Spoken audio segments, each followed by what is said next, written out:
What is the one aspect of the modern college football playoff era that you miss from earlier eras of the sport? Overall, is the sport in a healthier state than 10 to 20 years ago? If so, or if not, I guess, how can we fix it? I'm going to answer the second part first. I don't think the sport's as healthy today as it was 15 years ago. Absolutely do not. I would ask, I'm going to kind of do this rhetorically, but you're driving around right now, or you may be listening to me out in Dallas or Chattanooga, wherever.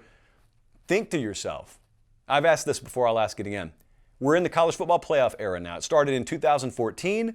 We are entering 2022, so we're several years in. How many aspects of this sport have improved in the playoff era? And there's a little bit of silence there so you can think about it. Really, think to yourself. I would love to know, because I could not immediately come up with an answer. How many aspects of this sport are better now than they were in 2013? I guess your answer here depends on what you value in the sport. I don't think any of it is better. Now, I don't think the sport's fallen off a cliff by any stretch. It's not like it's unsalvageable. But I do think we've seen some regression in terms of the overall integrity of the sport. It's not a good thing when meaningless bowl game is a regular phrase, not used on this program, but used nonetheless throughout the college football public. That's not a good thing. It's not a good thing when guys not only consider opting out, but now it's just expected that it's going to be a norm that we have a wave of bowl opt-outs. That's not a good thing. And it's not a good thing when you lose your second or third game in the season and people tell you, well, the rest of your season is meaningless. Why? Well, because there are no playoff implications on it. I don't think any of those are good for the health of the sport. So no, I don't think the sport's overall in a healthier place. That may sound a little pessimistic, but it's reality to me. Still love it. I still love the sport. And I'm going to do everything that we can do in our power here, on this show at least, to better the sport. That's why I get a little animated when I push for things that I believe in. It's not for show. This is not a hot take show. I genuinely believe what I'm telling you, and I believe it to be in the best interest of the sport. But to go back to the first part of the question, he asked, what do you miss? Oh, I got one that immediately comes to mind. I miss a day in college football not too long ago, as a matter of fact, where it did not seem like we cared whatsoever what the casuals thought about us and about this sport. And we didn't care what tourists thought about college football. It was ours. It's kind of like our own neighborhood.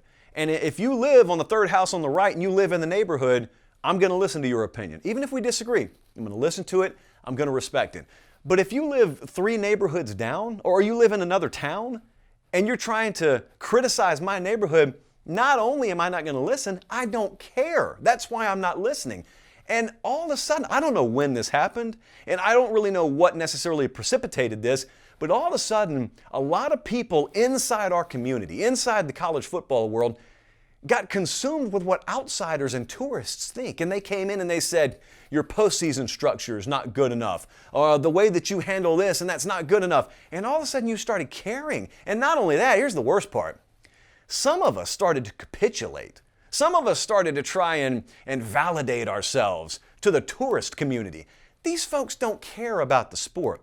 There is an entire industry out there that is built on running your mouth. Sounds a lot like what I'm doing right now. The only difference is I aim to have something substantive come out of my mouth. I actually believe what I'm saying too, and I'm passionate about the things that we discuss. That's why I never talk about the NBA. I'm not passionate about the NBA, so I don't waste your time expecting you to listen to me talk about the NBA, but I do care about college football, and I am passionate about that. And so when I talk about it, you can rest assured, whether you agree with me or not, I do believe what I'm saying, and I do genuinely have passion about it and care about it. But there are a lot of folks who talk about it that cannot claim the latter couple of points I made. They don't care about it. They're like locusts. They come in and they see there's a hot topic over here.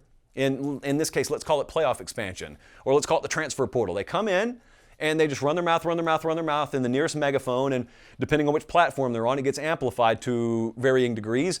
And all of a sudden it's heard. Now it's heard, and that's not something we can change. Whether you listen to it, whether you acknowledge it and interact with it, that is what you can change. And I don't know when this happened.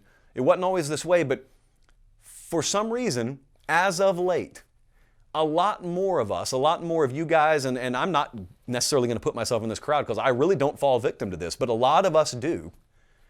You started to care. And you started to find that, "Oh, I don't really feel fulfilled until I've tried to validate myself to that crowd." That crowd could not care less about you validating yourself because their intentions are not pure to begin with. You really think that a lot of times you're in an argument with someone, and if you can just prove to them that you have logic-based conclusions that you can walk your points through to, and you can just prove to them that you have the best interest of the sport at heart, that all of a sudden you're going to arrive at some common ground. And at the very worst, it'll be shake hands, agree to disagree. That's not their end game. That's not their end game at all. It's why when we talk about the expansion of the playoff, I made it a point. I spent the entire A segment of a Late Kick Live recently trying to explain, guys, there are not two camps here. There are three camps. Okay, you got Camp A where I reside, and that's the keep it like it is right now crowd. And then you got Camp B where some of you guys reside, which is, I think college football would be better with an expanded playoff, but that's not where it ends. There's a third crowd that also wants to expand, but they're not like the second crowd. The second crowd loves college football. They just disagree with me on what would be best for the sport. I can live with that. I can live with you guys. The third crowd over here, they never set out with their intentions being centered around what's best for the sport. They're self-serving. Whether they are TV executives or commissioners or administrators or bureaucrats, they're looking out for them, and they're looking out for whichever brand it is out there, other than college football, that they represent. And they try and trick you and assume you're ignorant into believing that they are a good actor in the grand scheme of things. They are acting in the best interest of the sport. They always talk about the fan. This is the clear giveaway. When they're telling you what's best for you, and when they're telling you that your experience is at the forefront of everything they're trying to do, that's the tell. I don't even talk like that. And I am looking out for what's best for college football in my mind. But when they're talking like that, that's the tell. Anyway, I made that point the other day because of the point I'm making right now.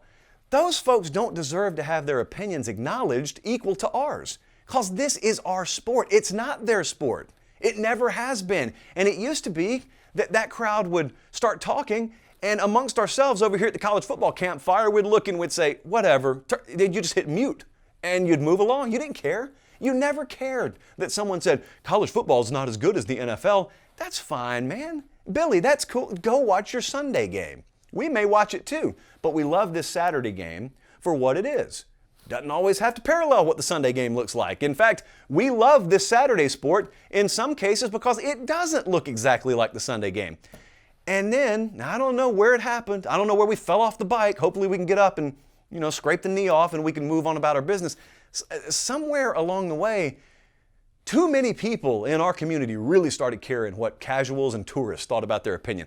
That is what I miss. I miss the days where no one really thought like that in the college football community.